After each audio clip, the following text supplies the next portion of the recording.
We're going to welcome to the show now Israel Program Director at the Foundation for Defense of Democracies, Enia Krivine, who is in Israel, south of Haifa right now. Great to see you, Enia. Thank you for joining us. You're an Israeli American. Tell us your story, how you ended up where you are, and what's happening on the ground. Sure. Thank you for having me. It's great to see you again. So as you said, I'm living in Israel, just south of Haifa. I live here with my family, and we made the decision about a year ago to relocate to Israel and go through this experience, be close to everything that was going on. And as an analyst, it's been absolutely fascinating for me. As you said, this is a pivotal moment in the Middle East and the world. U.S. policy for 20 years has been very, very consistent. Iran should not get a nuclear weapon. This is a regime led by Islamist clerics. This is a regime that oppresses women. This is a regime that has no free speech and no democratic values, and is constantly reiterating its goal to destroy both the U.S. and Israel. So consistent U.S. policy, consistent Israeli policy, 20 years in the making, 20 years of the regime in Tehran just pulling our Western allies along with these false hopes of moderating, of false hopes of getting to a deal that would prevent it from becoming nuclear, and all the while racing to a bomb. So this is a turning point, and it's fascinating to be here and watching it close up. Because you have dual citizenship, what's your feeling right now? I mean, is there a part of you that wants to come back to the United States so you don't have to deal with everything that's going on there? Not at all. It's very important for me, I feel, and for my family to be here right now. And I think, it also feels like a collective experience where the vast majority of Israelis are on the same page. I think today a lot of Israelis are breathing a sigh of relief. Again, this is the generation of people that have grown up fearing Iran and its proxies, this Iranian strategy to strangle Israel through its multiple, up to a dozen regional proxies. And today, the head of the octopus has finally been dealt a blow. Its nuclear program, thanks to the United States, has been destroyed. It was always understood that if Israel acted alone, it could only delay the program, that the program, some vestiges of the program would remain of Iran's nuclear capabilities. So now the decision by President Trump to join and to take out these nuclear facilities with precise strikes, this was a very low-cost, high-reward decision for Trump. It seems to have been, executed perfectly and brilliantly. And I think the whole region is now waiting to see what comes next. Yeah, and I think when you say that it's very important for you to stay and for your family to stay, really speaks to the passion that Israelis feel about everything that has been going on for decades and how it's just ingrained in your identity. In fact, I've been reading reports over the last 10 days. My thoughts were if I were there, I would want to be getting out. But as an act of solidarity, some Israelis have been wanting to get back home, with the airspace being closed, though, and the main airport there being closed.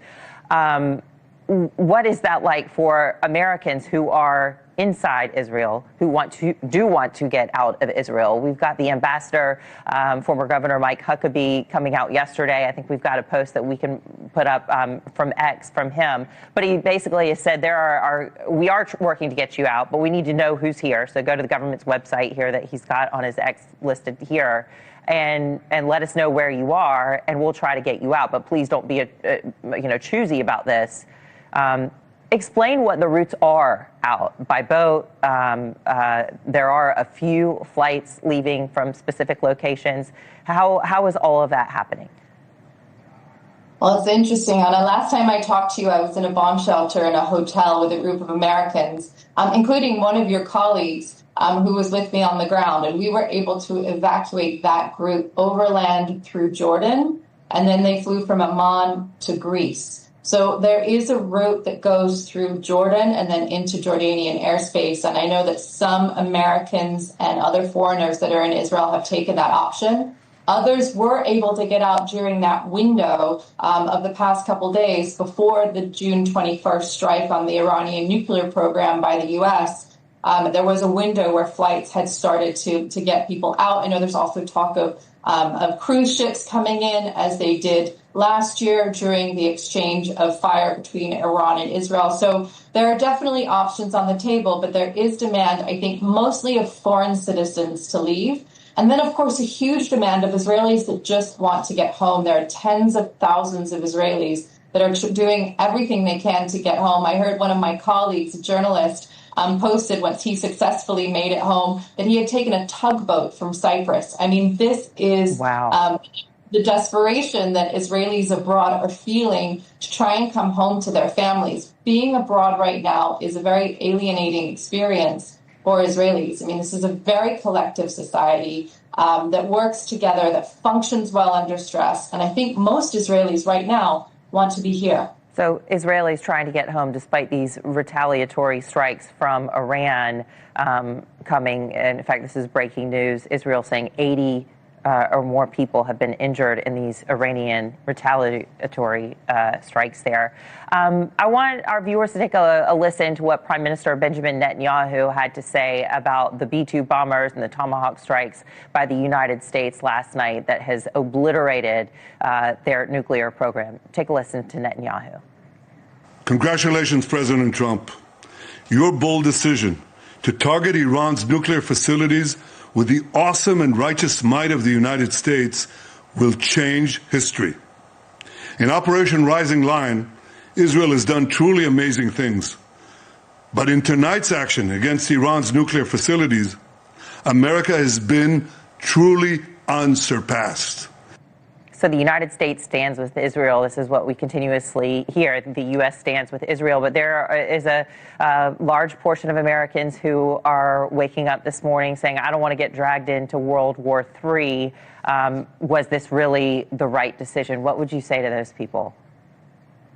I would say that the U.S. has a peerless military, but it is facing an axis of aggressors in China, Russia, and Iran. They have been cooperating with increasing ease and increasing success over the past couple of years. So I think one way to look at this, and this is how I see it as an analyst, is as Trump is facing down these near-peer competitors in Russia and China and seeing as they cooperate with other bad actors like Iran, like North Korea and others, there may be some people that look at this and say, wow, it was really smart to isolate Iran. Israel did most of the dirty work. Israel risked its soldiers. Israel had people on the ground. Israel took out the air defenses and just go on with this exquisite delivery system, these exquisite capabilities to destroy this bunker that was 100 meters underground in a mountain and fly the bombers back and say, you know, mission accomplished. It was neat and exquisitely executed. And this is a great message to both China and Russia and any other of U.S. adversaries. Trump has red lines. Don't cross them. And I think this was the important message for the world tonight. And and to your point, Anna, I do think it's too early for high fives. I think that we have to see how this plays out. I think we have to be cautious. I think that there are a lot of U.S. assets in the region, and I'm going to be praying for them. And I hope that we all come out of this, you know, smiling and feeling like this was the right thing to do and the right course of action. The world, I feel, is certainly safer, but we're going to have a bumpy couple of weeks ahead potentially, unless Iran sees that it is time to come to the table and get back to negotiations, which is what all of this is about. Well, they're definitely backed into a corner after last night. Enia Krivine, Israel Program Director at the Foundation for Defense of Democracies. Thank you so much for joining us today. Stay safe. Thank you.